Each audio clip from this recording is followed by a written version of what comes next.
When the Heroes of Faerun book came out, there were a lot of shiny new spells for the spellcasters of the world to play with. Hooray. In general, I think most of the spells in that book are pretty decent. In my opinion, though, there is one that stands head and shoulders above the rest for pure, unadulterated power. And that is Selune's Viper. I don't know that I would argue that the spell is overpowered necessarily, but if it's not, it's very, very close. What makes it so good, you might be asking? A couple of things, actually.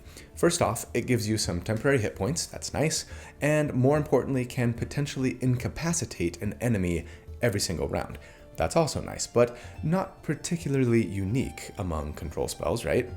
What is unique about it, though, is that it incapacitates enemies so long as you simply land an attack on them that happens to deal a little damage. That is, the enemies don't get to make a saving throw to avoid being incapacitated. If the attack hits, they are unable to take actions, bonus actions, or reactions, period. Legendary saves, not going to help them. What really takes the spell to the next level, though, is the fact that the spell lasts for an hour but doesn't require concentration.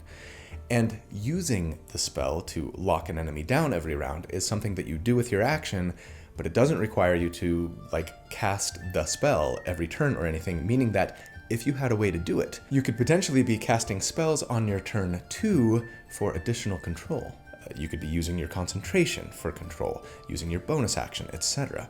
Altogether, then, this allows for a ton of potential shutdown power. Now, there are some potential drawbacks to the spell. If you run out of temporary hit points, the spell ends. Perhaps more troublingly, if the enemy is immune to the poisoned condition, then it's not going to work. But honestly, it's only about 20% of the monsters in the 5.5 monster manual that are immune to poisoned, right? That's a big chunk, no doubt, but it also means that this should work fine on 80% of what you end up fighting, right? The vast majority. Anyways, since the moment I read the description, I thought, yeah, I'm gonna need to build around this spell one day. And today is the day I finally make good on that desire.